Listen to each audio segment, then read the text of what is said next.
Hey YouTube, KenHog75 here.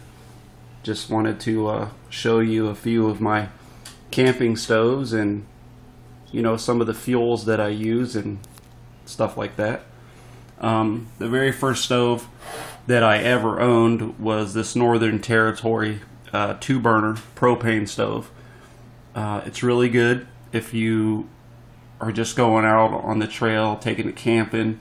Well, I don't want to say trail. I want to say taking it camping if you're going to be there long term, a week or maybe even longer. It's actually a really good stove.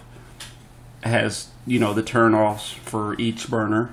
The only thing is the propane. It doesn't last that long, so that's another thing that you're packing with you when you're packing this stove is propane.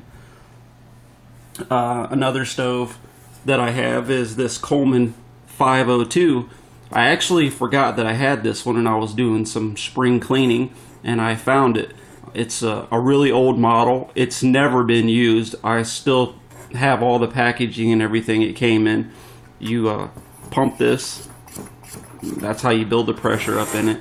You load the Coleman fuel in here or white gasoline. It takes either or, has a shut-off valve. Really good stove. Another thing is you're taking Coleman fuel with you when you go in the gallon containers, the metal containers. They sell them at Walmart. But other than that, it's a really good stove. It's good for use.